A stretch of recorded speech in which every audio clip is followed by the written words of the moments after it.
Hey everybody, this is Greg Gossett from Gossett Trading and Mentoring, and today is Saturday, March 9th, 2024. How you doing? Hope you're doing well. Thank you so much for coming and visiting me for my Gossett Trading and Mentoring Weekend Review. In this podcast, we are going to start out by running the U.S. legal disclaimer.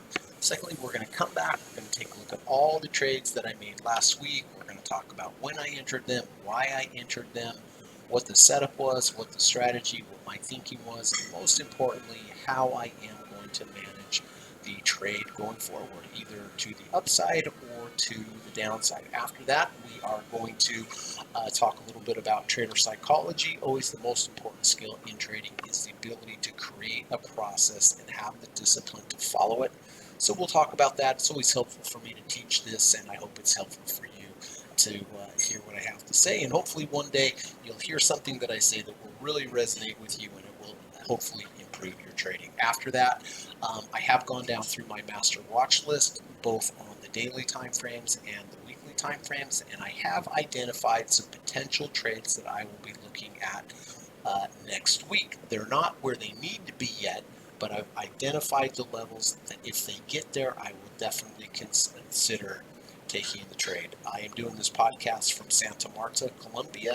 Here's a little picture I took last night. Look at this beautiful sunset. Isn't that amazing? I'm really enjoying my time down here, going on my third month. But that's one of the great things about trading. You can do it from anywhere, just as long as you have an internet connection. But just because you're in a beautiful tropical place doesn't mean that the market goes your way, but we'll take a look at my trades. Had some good ones this week, had some bad ones as well, but that's how trading is going. And then also, when we after we go through the potential trades that I'm looking at next week, I'm going to do a little review of the indexes. Yesterday there was a big move up and down in the market. I think it is telling of some potential volatility coming in the near term. Nvidia was up near $40 and ended down $50. And so that was a big reversal. And right now, the market, the NASDAQ especially, really, it's all about Nvidia. And what Nvidia does, I think the market will follow. But we'll take a look at the Qs, we'll take a look at the SPY, and we'll kind of get an idea of where the price action that happened yesterday, and some thoughts about where we're going in the future. So that's the plan for today. I hope it's going to be helpful for you. If it is helpful during the podcast, if you could hit the thumbs up button or subscribe, I would really appreciate it. It really does help out the channel a lot and kind of lets YouTube know there's some valuable content here. So let's get started. Let's run that U.S. legal disclaimer, get that out of the way, and then I'll be back in about 40 seconds and we'll get started. Thanks.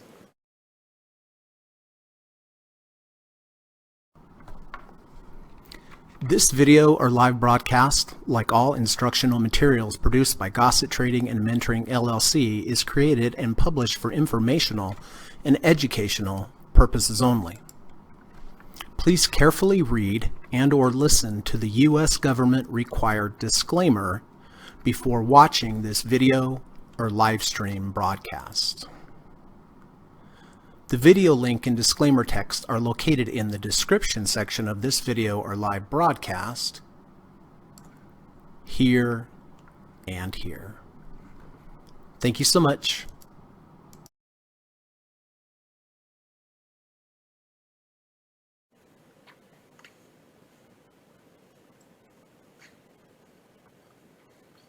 All right, let's get started. So let's take a look at the weekly trades, or I'm sorry, the daily trades first that I took last week. And let's start with RIO. RIO is the ticker symbol. I did enter RIO back on the 29th of February. And why did I do this? So you can see the bar before the entry day, and I've highlighted in blue. What happened here is something called an abandoned baby. And if you'd like to learn more about abandoned babies or island reversals, they're very similar. Please go to my YouTube channel. I have a video there on YouTube. Just type in abandoned babies, or island reversals. It's a good little video, kind of explains exactly the strategy. And I really like this strategy. Of course, they don't always work, but they work more often than they don't. And so the day before my entry in the highlighted blue bar, the day before that, we gapped down. From the close to the open, we gapped down. So overnight, there was some bad news or bad sentiment. And for whatever reason, Rio gapped down. Well, the very next day, it gapped up. So we went from a very bearish kind of situation. The sentiment was very bearish and immediately went up. So we went from bearish to bullish very quickly. And this is really saying something. It's showing that there's an abrupt change in the sentiment or the thinking about this particular symbol, RIO. So as soon as you have this abandoned baby, we have the gap. You see how we gap down, and then the very next day we gap up. This is what I'm looking for, and this is what made me highlight this in blue. When that happens, the top of the bottom bar, you see we have this bar, we go down, we gap up. The top of that bar, that is going to be significant support. So I did not buy that at the open, but as it came down to the top of that bar, I bought that intraday. And look, I mean, it almost the absolute bottom on that particular day. So that was my entry signal. So now I have to decide, what is my risk?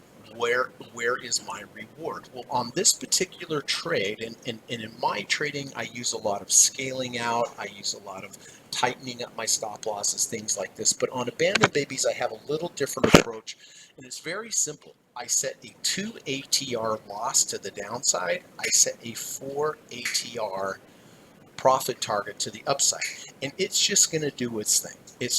And I really don't care. The only thing I care about is if it gets down to here, then I lose 2 ATR. So in other words, I lose 1% of my account. To the upside now, it's twice what I'm risking to the downside. I'm risking 2 ATRs to the downside to make 4 ATRs to the upside. And this is proper trading. You should have asymmetrical risk to reward ratios. And asymmetrical just means that if I'm right, I'm going to make more than if I'm wrong. So if I'm wrong, I'm going to lose 2 ATRs or 1% of my account. If I'm right, I'm going to make 4 ATRs or 2%, right? And so one of two things is going to happen. We're going to hit the 2 ATR stop, or we're going to hit the 4 ATR gain, and that's it. I really don't have to mess with it too much. I really like it. It's more like kind of a position size of a trade. So at this point, I have not hit my emergency stop. I have not hit my profit target, but the trade is up so far about 1.55%. So this abandoned baby seems to be holding pretty well at the moment. Let's go to the next one. Microsoft. All right, so Microsoft's doing well. I had a short position on Microsoft. I entered here on the 23rd of February. Now, why did I do this? What is the setup? Well, the setup goes all the way back to this bar.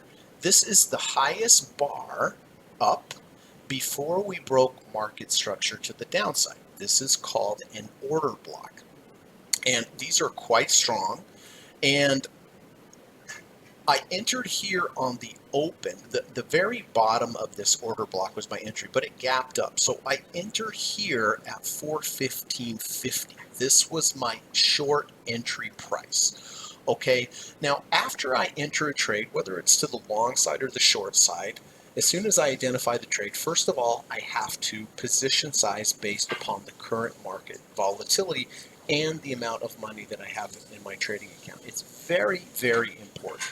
And after that, I set my end of day stop. My end of day stop would simply be a close above the top of that order block. That would invalidate the structure to the downside if it made a new high.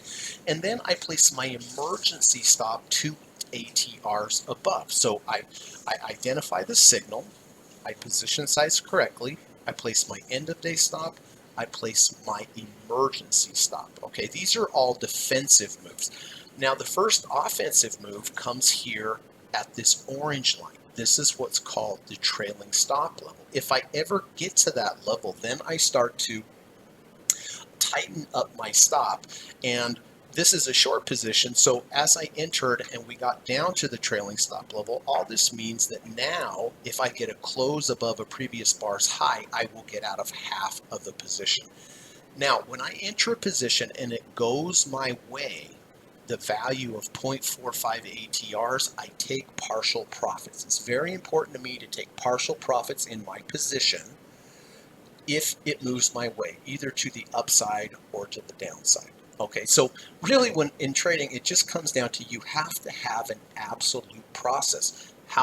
When to get in, why to get in, how many shares to go long or go short, how to set your trailing stop levels, how to take partial profits, how to have your emergency stop, how to have your end of day stop.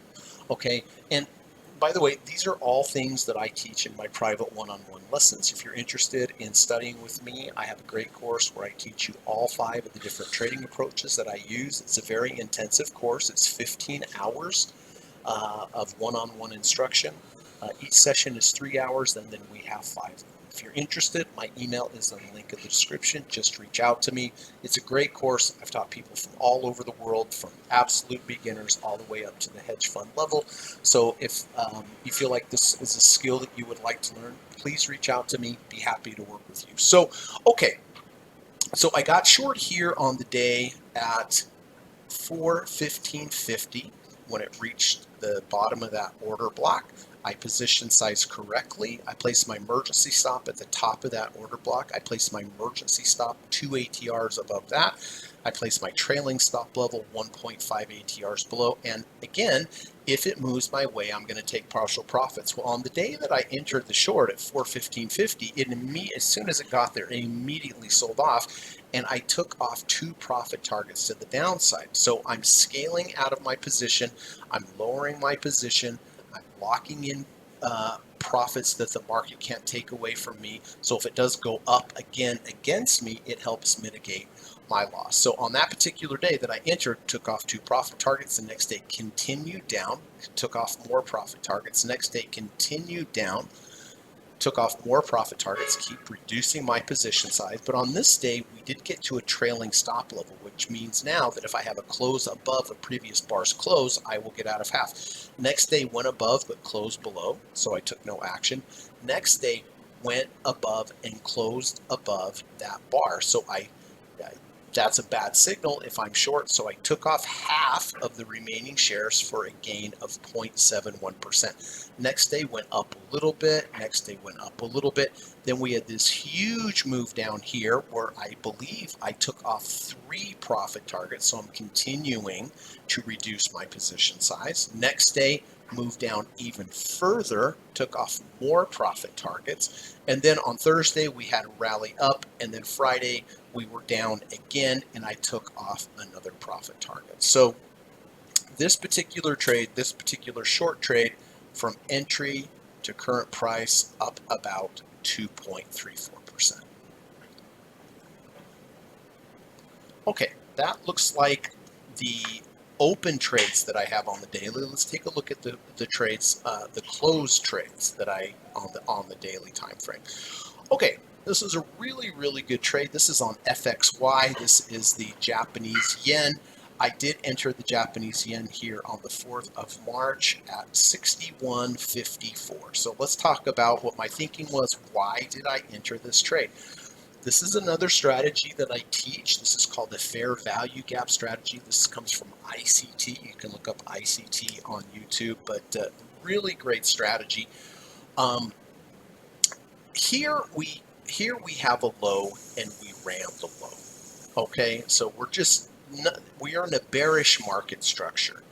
On this particular day, on the 29th, we had a big move up that took out the first swing high. This changed market structure to the upside. And in addition to that, look at this. We have an abandoned baby, right?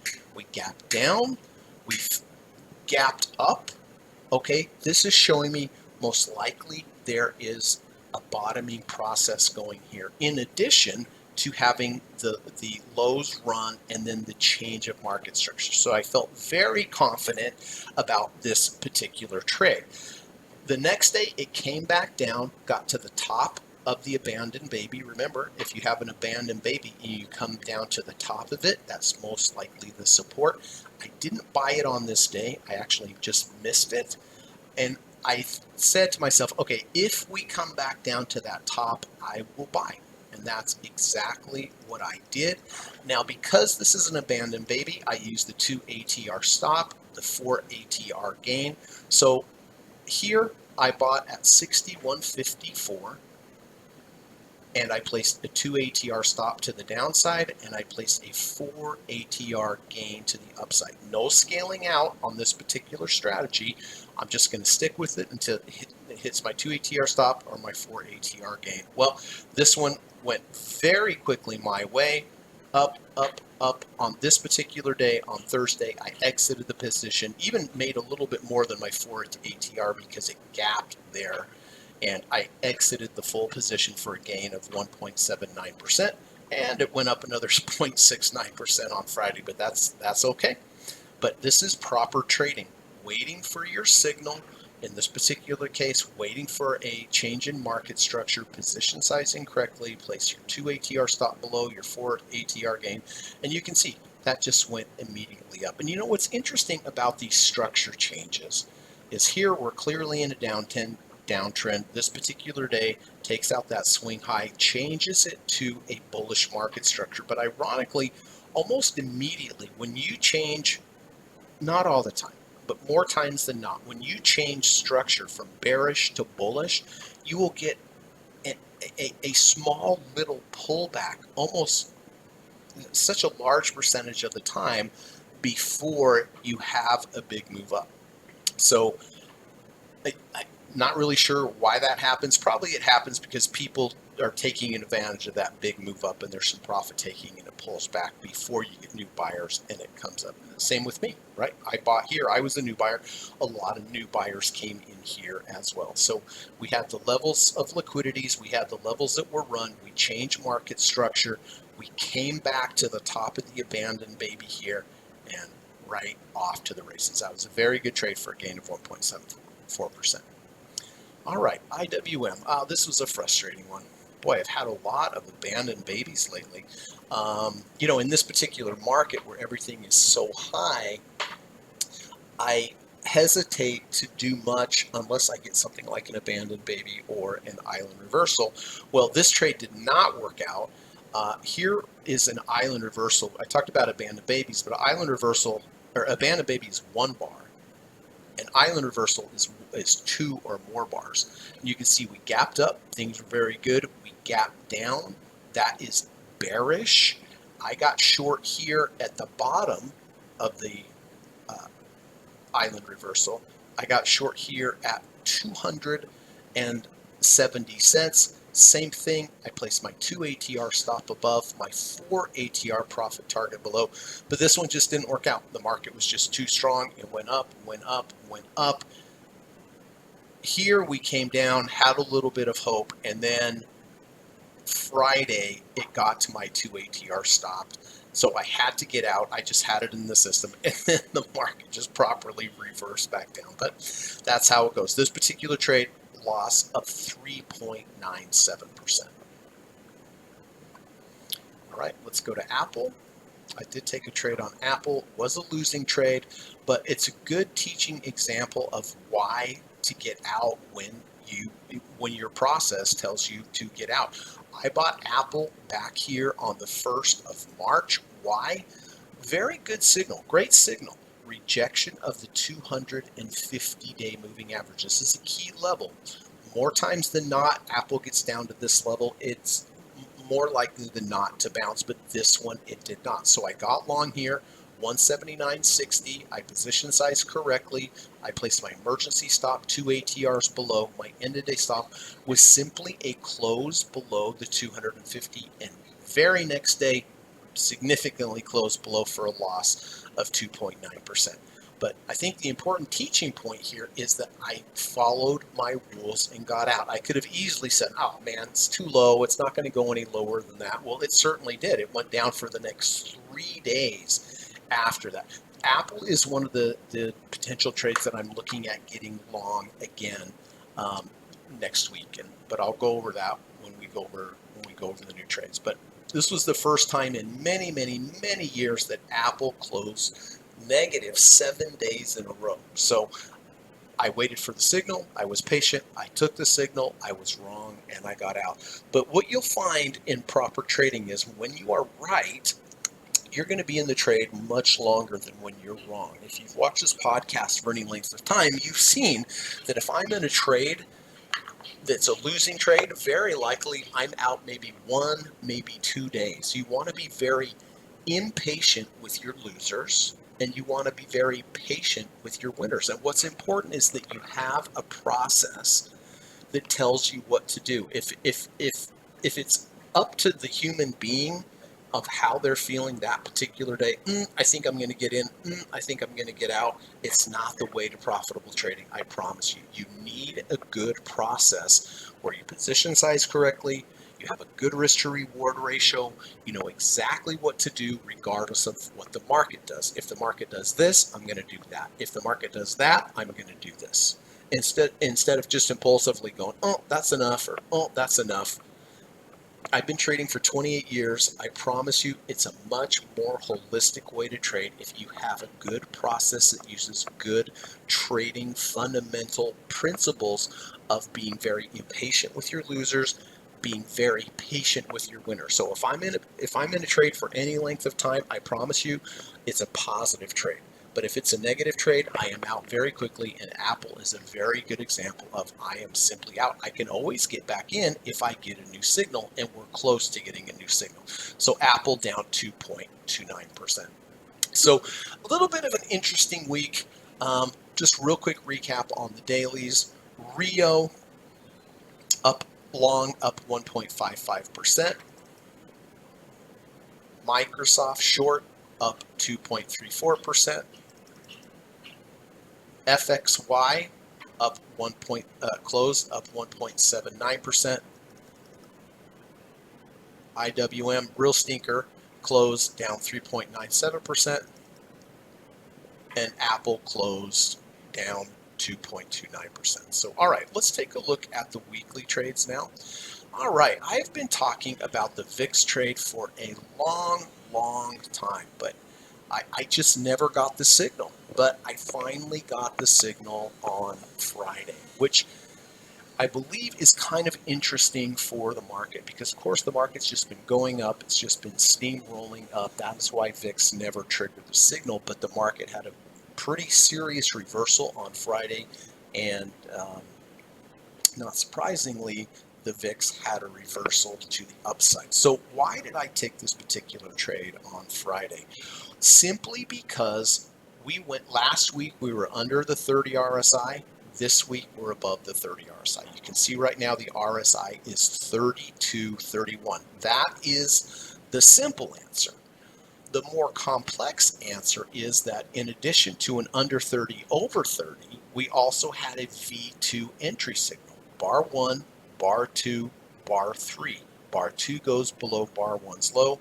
Bar 3 closes above bar 1's close. This is a false breakout to the downside from the previous low and a reversal back up. In addition to that, we have completely positive MACD bars for months and months and months. If you have a market that is going down this strongly, you would think that your MACD bars would be very, very red. Again, this is something I teach in my one-on-one course. It's called the double bottom with the bullish MACD divergence.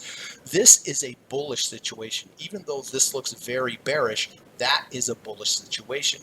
Green MACD, strong green MACD, even though you're going lower and lower and lower, indicates that you are running out of sellers. And if you run out of sellers, the implication is that you will eventually go up. Let's look one more thing on the dailies. Let's take a look. This is VIX on the daily. Look at the trend line that we have connecting these bottoms. Look at this bottom here, this bottom here. Let's draw the trend line out into the future. If the price gets to this trend line in the future, more likely than not, it may have a reaction and bounce. Well, look what happened. Exactly what happened. Bottom, bottom, connect the lines out. It got right here, it danced around with a little bit and moved up. Okay, so, and if we look at the daily too, on the way down, look at the small volume, small volume, small volume. Then we had a big move up on the fifth, very large volume. We moved sideways, not a lot of volume. You can see there was a substantial amount of volume coming into the VIX on Friday with the reversal in the markets. So back to the weeklies. So lot of reasons I took this trade. Closed under 30, over 30 RSI. We had a V2 entry trigger. We had the trend line that had the reaction at the trend line on the daily and the significant volume. So I did get long VIX on Friday at 1408. Right now it's 1448. I position size correctly. I placed my emergency stop 2 ATRs below. My end of day stop is simply the reverse of why I took the trade. Why did I take the trade? I took the trade because it went under 30, over 30. Right now it's 32.31. Next week, if it closes under 30, that will be my signal to get out of the stock, out of this market, VXX. Alternatively, if it goes down to my 2 ATR emergency stop, I will get out immediately. This is in the worst case scenario. I lose 1% of my count if I position correctly if it goes down here. That's a very long ways away. It's very unlikely this will hit, only about a 5% chance in my experience, but still it's a possibility. So I have to know my point of where I say I am completely wrong. So if I get down to this level, I'm out. I don't wait for the end of the week. But for my end of week stop, I took it because it went under 30, over 30. Therefore, at the end of the week, if it's under 30 RSI, I will simply stay in the trade.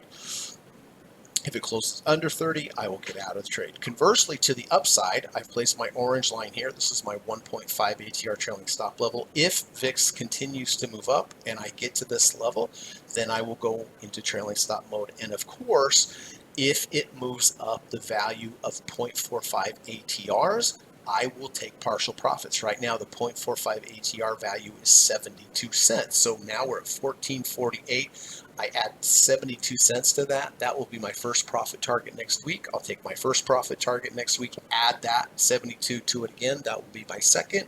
I'll take my second, add the 72 to it again. That will be my third. So again, taking partial profits if it moves my way. So we'll see, but I like this setup because of the trend line. I like this setup because of the MACD. I like this setup because of the under 30, over 30, and also the V2. But who knows? Just because I like it doesn't mean it has to go my way, but it is a very good setup in this particular trade so far, from entry to current price, up 2.76%. All right. Let's go to my other weekly trade here. I've been in this trade for almost a year. So does this mean I'm in the money on this trade or out of the money? Of course I'm in the money. I would never be in a trade for a year if I was out of the money, right?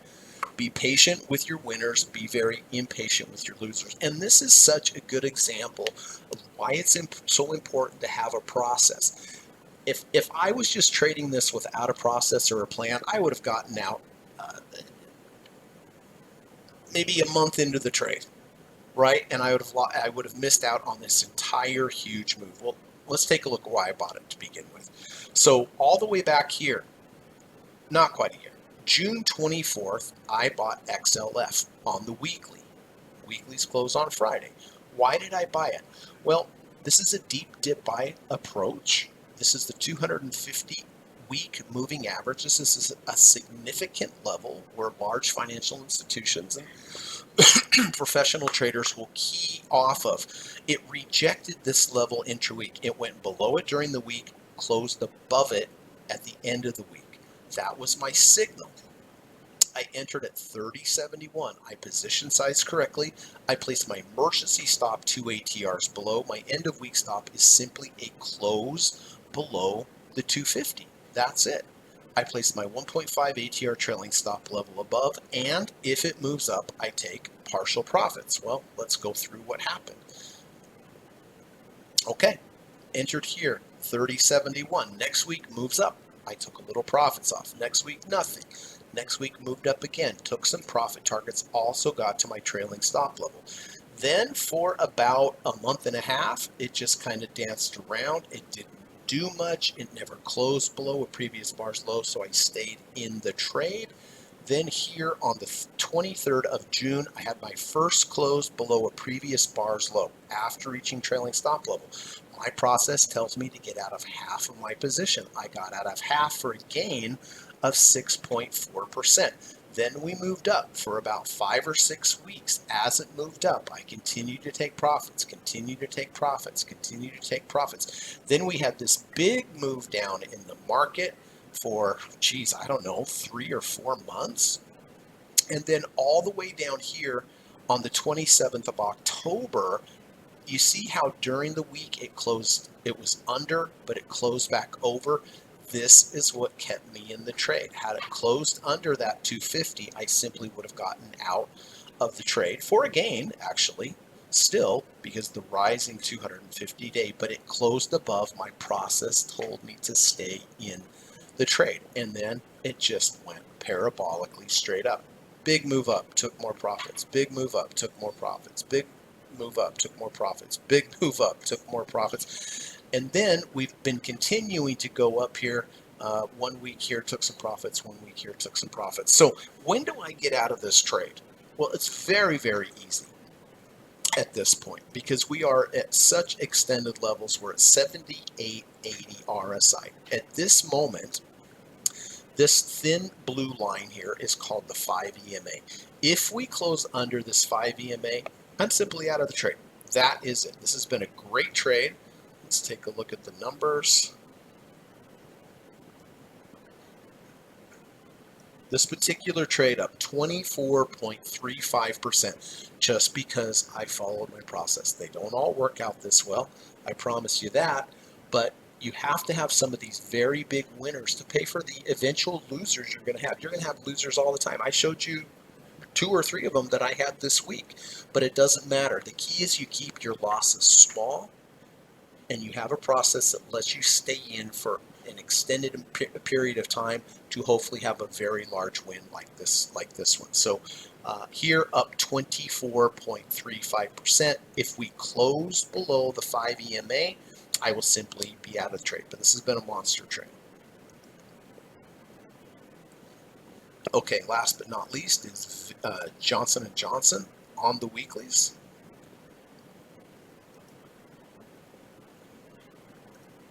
J&J is the symbol.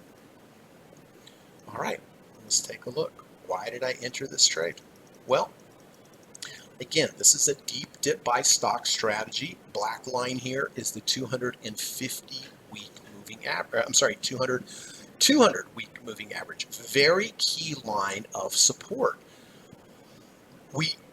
Back here on the 24th, we closed below and closed above. Would that have been a valid entry? It would have, but it was a little far extended from the 200-week moving average. I wanted to see if we would get a pullback so I could get a better price and a better risk to reward. So I entered here on the 15th of December at $154.27 because we had an intra-week rejection of the 200. But we also had a V1. Remember I was talking about V1s and V2s? And by the way, go to my YouTube channel in the lessons playlist, pull up the video on V1s, V2s, and you'll learn a lot more about them. They're a very good entry signal. They help with any trade. They add bonus points to any trade. And again, this is why I took the signal. I really like to take signals that have multiple confluences of entry signals, not just one. One's okay. I mean, it's valid. But if you have 2 entry signals, 3 entry signals, 4 entry signals, it just dramatically increases the potential for you to have a positive trade. So it's important to be patient and wait. When I go through, at the end of the day, when I'm looking to buy something, I may have 2 or 3 or 4 that have triggered that day, but it doesn't mean I'm going to buy all 4 of these. I'm going to narrow that 4 down to the best one. And which one is the best one? The best one is the one that has the most confluences of signals, the most confluences of signals on multiple time frames. Which one was strongest relative to the market.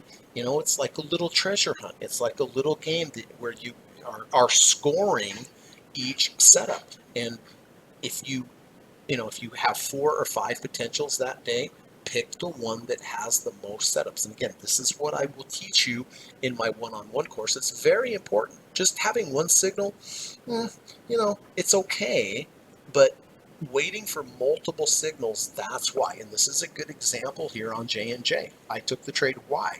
Because an intra-week rejection, the 200-week moving average, and the V1. Look, bar 1, bar 2 goes below bar 1's low, closes above bar 1's close. I'm close, fairly close to the 200, so I have a good risk to reward ratio. So I entered here at 154.27. I position size correctly based upon volatility, bought my shares, placed my emergency stop 2 ATRs below. Where's my end of week stop?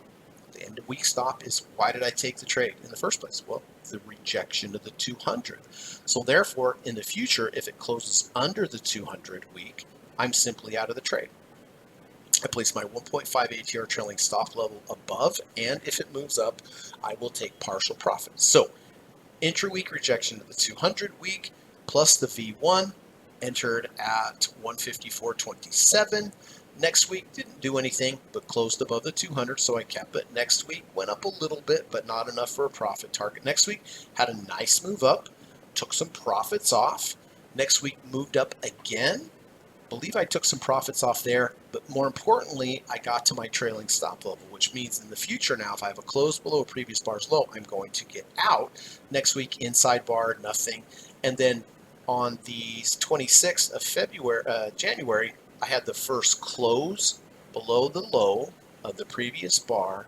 After reaching trailing stop level, I got out of for a gain of 3.33%. Then we moved sideways for a few weeks, but continued to hold the 200-week moving average. Then we had a nice move up the next week where I took more profits. And then the next couple weeks, we've gone down slightly.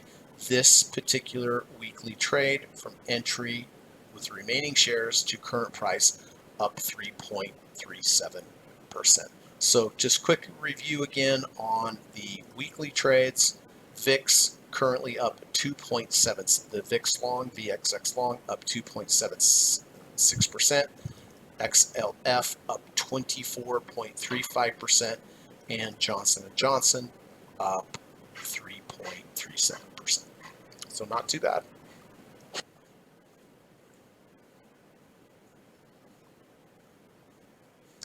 All right, everybody, before we move on to the trades for next week, let's quickly talk a little bit about trader psychology. This is from my good friend Steve Burns. You can follow Steve Burns at S. Joseph Burns over on Twitter. Steve's a good friend of mine, teacher, mentor. He is a great author. He's written many great books on trading. And do yourself a favor, go over to Amazon, take a look at his selection of books and read them. Doesn't matter which one, you're going to learn a lot. Let's see what Steve has to say today. A mistake is when you don't follow your rules.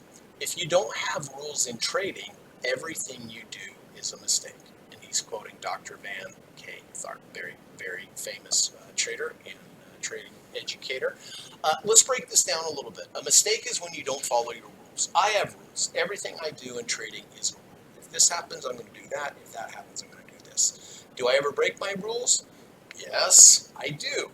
Not often, but I do. Sometimes I don't mean to do them, and it happens, and sometimes it works for me, sometimes it doesn't. But I always have rules in trading, and you need rules. You need a process to tell you, if this happens, I'm going to do this, but if that happens, I'm going to do the other. You need them. Every day you wake up, you're a human being. You're in a different mood. Some days you're more patient, some days you're not, some days you're impulsive, some days you're not. And if you make your trading decisions just based upon how you feel that day, it's not going to work out. In the long run, I promise you it's not going to work out. You need an edge in trading. You need a mathematical edge in trading. What's an edge? An edge is, if I take this trade 100 times, how many times am I going to win? And what's my profit factor? That is going to tell you whether or not over time, if you take this trade, in the long run, if you're going to make money. Blackjack, roulette, craps, casinos, they have an edge. They have a mathematical edge. Over the long run, their mathematical edge is going to play itself out, and they're going to make money. It's no different in trading. You are the casino in trading, but in Las Vegas and in casinos, they have many rules that everyone follows, from the dealer to the floor person. They are there to make sure that their process is followed so that their mathematical edge in the long run will ensure itself. It's the same thing in trading. You need rules. You need good risk to reward ratios. You need confluences and combination of indicators lining up. You need to position size correctly based upon volatility. You need rules and you need to follow them. So a mistake is when you don't follow your rules, and you're going to have mistakes. But better that you follow the rules as strictly as possible. If you don't have rules in trading, everything you do is a mistake. Think about that. If you don't have rules in trading, everything you do is a mistake. If you're just shooting from the hip on how you feel that day, sure, you're going to have trades that make money, but you're going to have trades that lose money. And if you hold on to those losing trades and you get out of your winning trades quickly, it's just not going to add up in the long run. Do you want to make money in trading? Do you want to have fun in trading, or do you want to make money? If you want to make money in trading, get yourself a set of rules. Get yourself a process, because if you don't, everything you do is a mistake. You can learn them from me, you can learn them from someone else, but get yourself a set of good rules that encompasses probably 8 to 10 requirements of a trade and what you do with a trade. So anyway, get yourself some rules and get yourself a process. Okay, thank you, Steve Burns. Really appreciate that. And let's get on to next week's potential trades. And again, everyone, as I go through this, if you don't understand everything, I'll do my best to make it clear. But if you're new to this channel and you would like to learn how to trade, I do offer private one-on-one coaching and a 15-hour course, which is really, really great. You're going to be a much better trader. Learn to trade like I do. I don't make money on every single trade every week, every day, every week, but over the long run, I do. And I'm very happy to teach you this. So contact me in my email, which is in the link in the description. Okay, Apple. I talked about Apple. I did take a trade here on Apple on the 1st of March. Next day, closed below my rules, where I said I would get out of the trade, and I got out. Good thing I did. But Apple is looking interesting right now. We've had this leg down, but now we have some consolidation. There's an equal amount of buyers and sellers. That's why you get this sideways motion. So now we are either going to head back down for another leg down, or we are going to consolidate and go up. Right now, we are at a 2798 RSI. So with my deep dip buy approach, everyone, an under 30 over 30 is a legitimate entry signal. In addition to that, I like the sideways motion. Sideways motion leads to trends, either up or down. We don't know which way, but we have to wait for the trigger to tell us.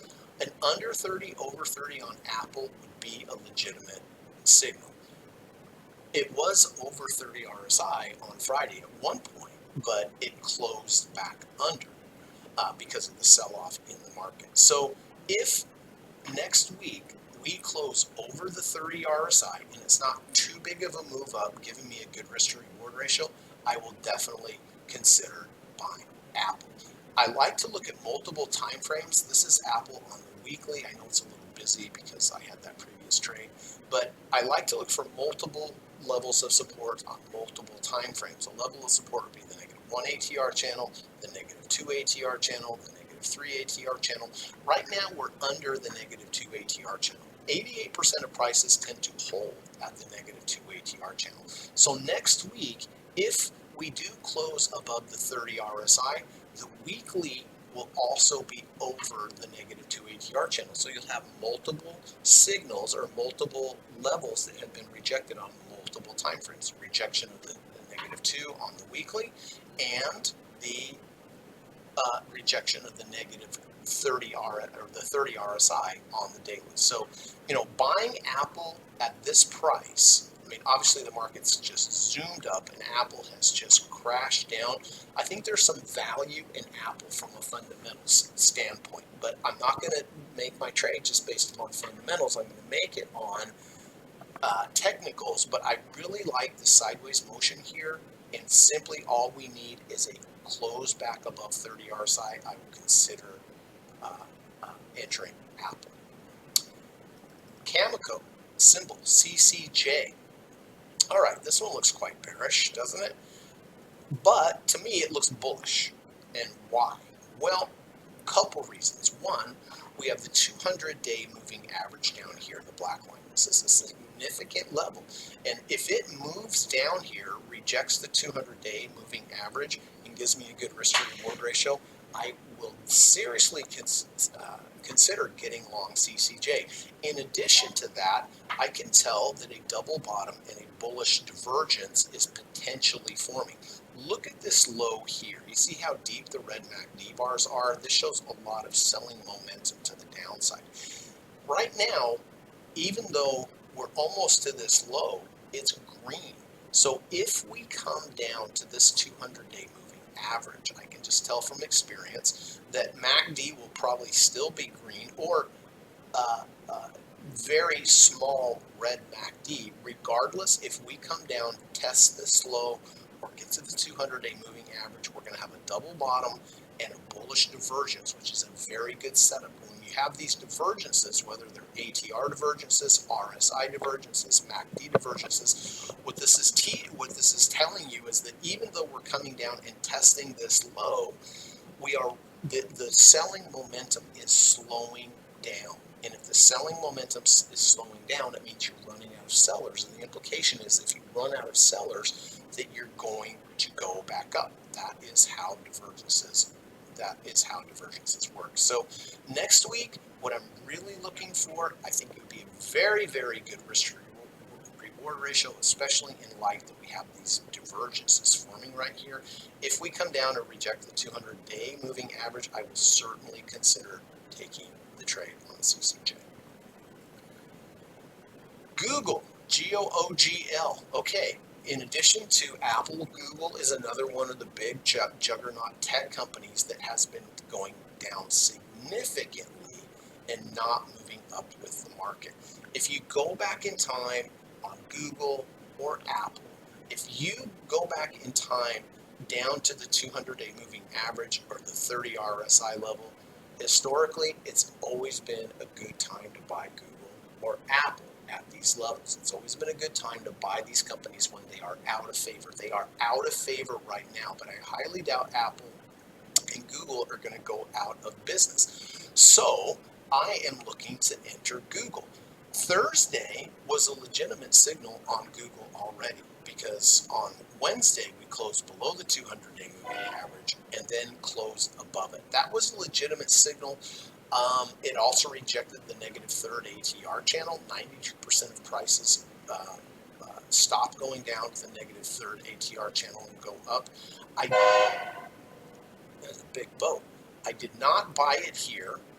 I thought it may come back, test the 200, I'd get a little better price, and then it went up $1.03 on Friday, which importantly, it went up while the market was going down. So Google is showing some exceptional relative strength. So was Apple. If we go back to Apple, market was down significantly on Friday. Apple was up 1.02%. Google up 0.77%. Not big moves up, but significant because the rest of the market was down. And this is something that you should look for, is the relative strength of a particular market compared to the market in general. I think money is flowing into Google. I think money is flowing into Apple. And the charts are starting to show me that. So I miss Google here. If Google comes back and retests that 200-day moving average, I will certainly consider getting into Google, both fundamentally and technically. Pfizer. I've been watching Pfizer for quite a long time here, and you've heard me talk about abandoned babies.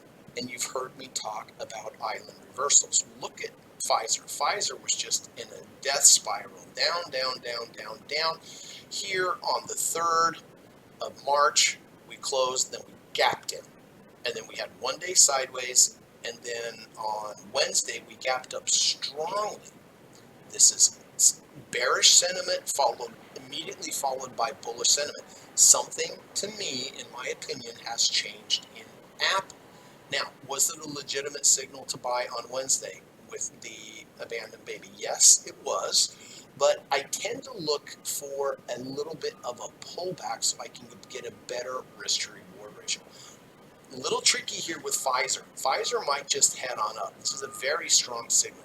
But remember, the important part of an abandoned baby or an island reversal is the high of the abandoned baby or the island reversal.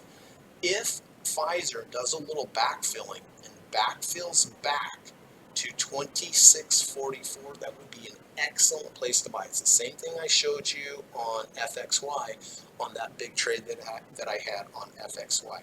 So I struggled with this one here. Should I buy it? I guess I should have bought it on Thursday here when I did have that pullback. But Pfizer, even though the market was down, was up 1.61%, which is significant. So I may be looking at selling some puts here. I really believe in this signal. It may not work, right? Full disclosure, it may not work. But, you know, a company the size of Pfizer, and it's been so oversold, I think there's some value coming in here, and the technicals have reflected that. So for me, just to be clear, I'm probably not going to mess with Pfizer unless we come back and close the gap of the high of this island reversal here at about 26.42. If I do buy it there, I'll place a 2 ATR stop to the downside, a 4 ATR profit target to the upside. But I very much like Pfizer here, hoping that it comes back and pulls back to 26.44, because in my opinion, and I could be wrong, but in my opinion, based upon this setup, I think the low for Pfizer, at least the short-term low for Pfizer is in, and I'm hoping it comes back to 26.44 for potential long entry. Bonds. All right, so bonds have been in an uptrend, which means interest rates are going down. I would be interested in buying bonds if it continued to pull back here at the 200-day moving average. That's the black line right here, and I've highlighted in blue kind of this area. This would make sense. We gapped up, and we've held this gap for 3 days. You see how we gapped up and we've held it for 1, 2, 3 days and didn't close back below this low? That is significant, because studies show that if you have a gap up and it holds for 3 days, then the chances of it going higher increase dramatically. I would love for it to pull back to this black line, to the 200-day moving average, reject it, a bounce, intraday rejection, or a close under, close over. That would give me a very good risk to reward ratio. But again, in light of this gap, it gapping up and then holding for 3 days, this adds value to this trade. I don't know if it's going to get there. We're at the 3rd ATR channel, rejected it on Friday, so we may get a pullback, but a pullback to this 200, I would be very interested in buying TLT. And then natural gas, UNG. Okay, I talked about this on the podcast, and I was so right, but I did not get into this trade. Let's go back here to the 21st of February. This is a structure change. We had a low, we had a lower low. I looked to the left, I looked for the pivot. Did we take the pivot out in a dramatic fashion? We did. This changed on this day into a bullish market structure. But remember, when I say that when we change from bearish to bullish, almost always you get an immediate kind of move back down before it takes off. This is bar 1, this is bar 2, this is bar 3. The gap left between bar 3 and bar 1 is right here, the green line and the green line. What I was looking for was a pullback to this level here, 1494. Anywhere in this gap was legitimate to buy, no doubt about it. But I wanted to be extra safe and see if we could close this gap here, because on top of this we have a abandoned baby right here. See if we abandoned baby. We gap down, followed by a gap up. But not legitimate. I mean, legitimate to buy here long term, but the risk to reward ratio was not good. I waited for a pullback. I got it, but I didn't. I waited too long. I was waiting for it to close the gap, and it didn't, and then it went on a tear. This doesn't look like much, but percentage-wise, this really moved up a lot. This moved up about 18%. So those structure changes are really important, especially when those structure changes happen with an abandoned baby. So I missed that trade. I was definitely right on the thinking, but I was just a little stingy and looking for it to come down a little bit more, so I had a better risk to reward ratio. Market didn't care, and it took off. But why am I bringing it up now? Now it's coming back into this gap. There's a good likelihood that this gap, this fair value gap, will hold on its second return. So next week, UNG, if we come back down into this gap, depending on the price action, maybe if I got a V1 or a V2, but I'm very interested in potentially getting back into UNG somewhere between 1563 and 1494, the highlighted area. Why? Because I know market structure has changed to the upside. So if market structures change to the upside, buying dips is a good idea, and this fair value gap in here would be a decent play to do it. I wish I could go over all the potentials of what, so I could show you on here what it could be, but I really don't know. I guess I'll know it when I see it, but this is the area that I'm looking at, 1563 down to 1494. All right, so quick recap on the dailies. On Apple, I'm looking for a close over the 30 RSI. I like it because of the sideways motion. On Cameco, I like the double bottom potential bullish divergence. I'm looking for a continue move back down and test of the 200-day moving average. Alphabet, Google, GOOGL, just looking for a little bit of a pullback to the 200 with a good risk to reward ratio. Pfizer, because of the island reversal, just looking for it to close the gap here about 26.44. I really like this trade. If it gets there, bonds, really like bonds, TLT. If we pull back to the 200, test the low of that gap, if it holds, I think that'll be an excellent risk to reward ratio because of the gap hold and the 200-day moving average. And again, natural gas, if we pull back into the gap here, the fair value gap of 1563 and 1494. So those are the dailies. Let's move on to the weeklies. And don't forget, everyone, when we're done with the weeklies, hang in there because I'm going to go over the markets as well and kind of give you my take on what's going on there. So again, I have three potentials of weeklies on weekly trades. Weekly trades happen on Friday. But again, if these all triggered on next Friday, because they're weeklies, I would only take one trade. I'm not going to take every one that triggers, because somehow if these all triggered next week, one would be better than the rest. Why? Because one would have a better risk to reward ratio. One would have more confluences or combination of buy signals. One would look better on the weekly. One would have a better relative market strength compared to the rest of the market. All right, so just want to make sure that you know that it's important to whittle down and consider many things before you enter into a trade. And again, this is what I teach in my one-on-one course. If you're interested, please email me. I'd love to work with you. I really love to teach. I really like to see the aha moments of my students. And when my students do take this course, I grill them, I throw them curveballs, because when they're done with that course, I want them to be able to trade as well as I do. All right.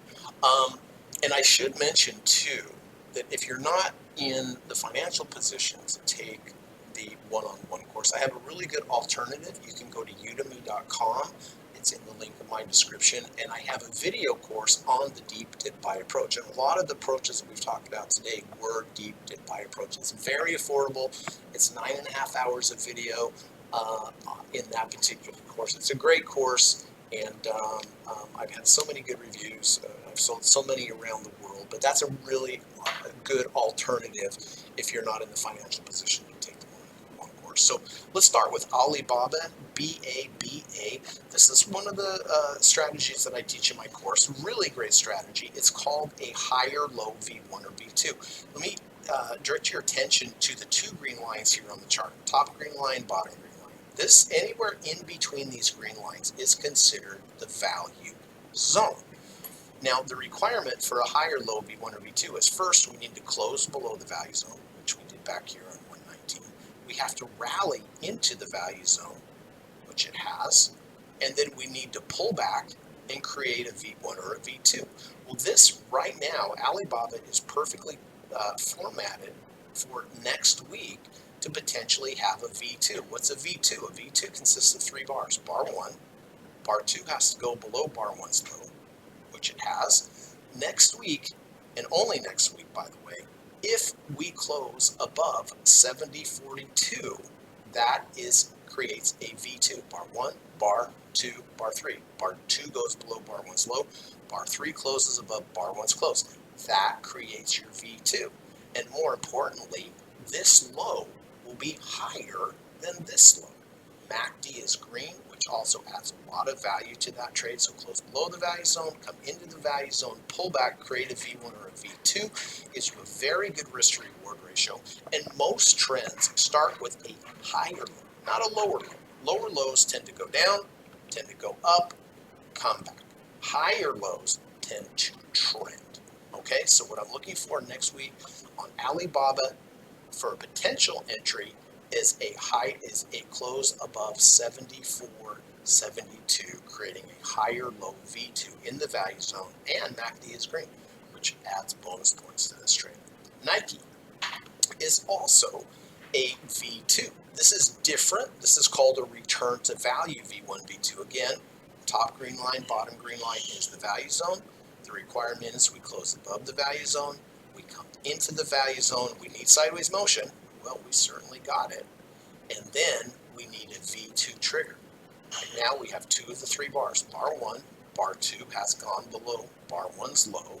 Next week, if we close above bar 1's close at 101.88, that would be a return to value V2. Not a higher low V1, V2, but a return to value V2. I do see that we have earnings here, so if I do take the trade, I always exit before earnings, but I don't have a problem being in this trade for a couple weeks before earnings. You may get a run into earnings, possibly, you may not. But if I have the proper signal, which I do, return to value, sideways motion V2, but again, potentially, if it closes above 101.88, I would consider getting into Nike with a return to value V2. And we have another potential V2 on WBA. This is Walgreens. This is, again, is a return to value. We close above the value zone. We come into the value zone. We need sideways motion. We've got it for over a couple months. And now we formatted for a V2. Bar 1, bar 2. Bar 2 goes under bar 1's low. If next week, and only next week, if we close above 21.49, that would be a return to value V2. In my experience, return to value V2s and higher low V1 V2s, they're profitable about 72 to 74% of the time. So out of 100, 72 to 74 are going to work. The other ones are not going to work. But if you're wrong, you're most likely going to be wrong small. If you're right, you could have a very large outsized move to the upside, and that is correct trading. So real quick recap, Alibaba looking for a higher low V2 with a close above 74.72. Nike looking for a return to value V2 with a close above 101.88. And WBA looking for a return to value with a close above 21.94. So let's take a look at the markets. Let's just quickly take a look at the indexes. And also, by the way, everyone, if you like what you're watching, if you found anything valuable in this podcast so far, I'd really appreciate it if you would subscribe or hit the thumbs up button. Like I said, it really does help the channel, lets YouTube know there's some valuable content. It's real quick and it's totally free. All right, let's look at the Qs. This is the NASDAQ index. Okay, I've been very concerned about the SPY in the Qs lately. Over the past few weeks, I have been pointing these things out. Friday, we did have a pretty dramatic move to the downside. And let me kind of point out what's going on here with the Qs. First of all, from a divergence standpoint, this looks horrible. Look at this high over here. This high has some green MACD bars. Then we pulled back. Then we went higher. Even though we went higher here, the MACD green bars were not as high as these, showing a slowing in buying momentum, showing that we are most likely running out of buyers. And if you run out of buyers, what do you think is going to happen to the market? Okay, on Friday exactly, we even made a higher high than this high or this high. And look, even though we were higher high, we had no green. So the buying was strong here, less strong here, less strong here, and less strong here. This is showing that we are getting very close to a top. In addition to that, we had the high here of the 1st of March on Friday. Yesterday, we went above it and closed below it. This is a false breakout to the upside. We went up and and it was a false breakout, and we came down. In addition to that, we have a bearish engulfing bar. What is that? That's a bar that goes higher and lower than the previous bar's low. So we went above it and then gave it all up. So when you look at this in context, the way that I do, we have bearish divergences. Every high has fewer and fewer buyers from a MACD perspective. RSI, we're going higher and higher and higher and higher. RSI is going lower and lower and lower and lower. ATR channels, look here, back on the 24th of January, we got almost to the 5th ATR channel. Now we are much higher. We're like 2.5. These are all showing me that selling or buying is drying up and selling is coming in. In addition to that, false breakout to the downside. In addition to that, bearish engulfing bar to the downside as well. Let's look at volume. You see, as we were moving up, look at the volume. It was here it was very low. It picked up a little here. Then we had a big down move on significant volume. Then Wednesday and Thursday, we rallied. Look at the volume. It was less and less.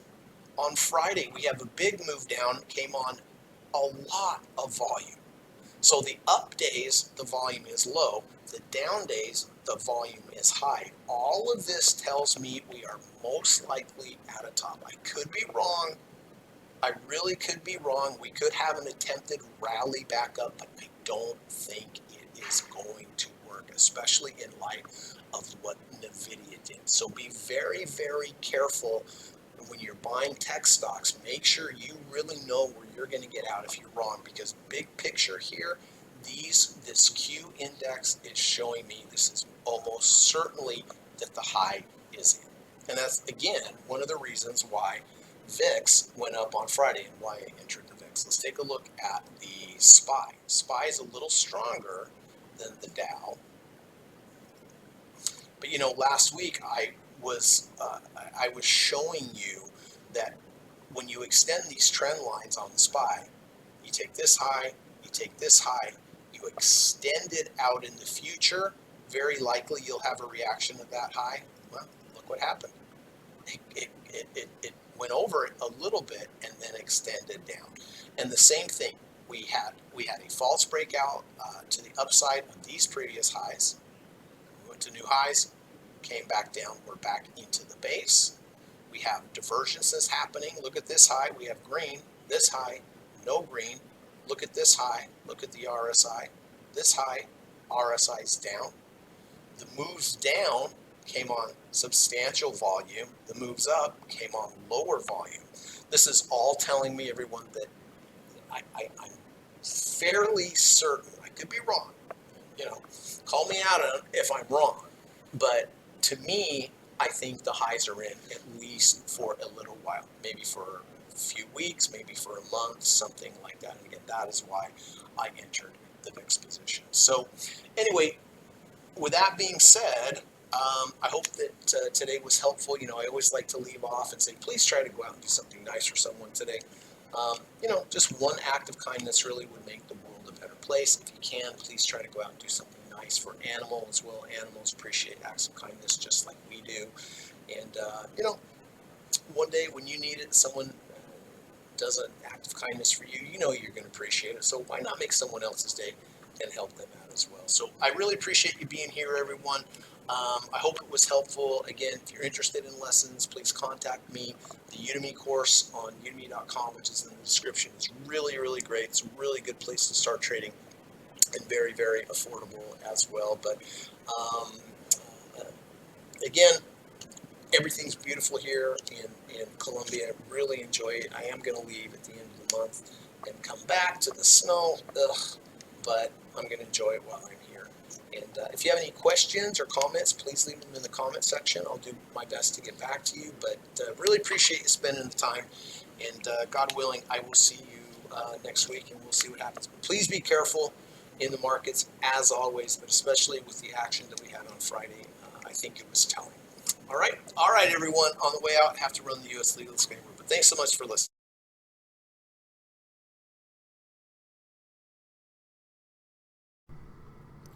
U.S. government required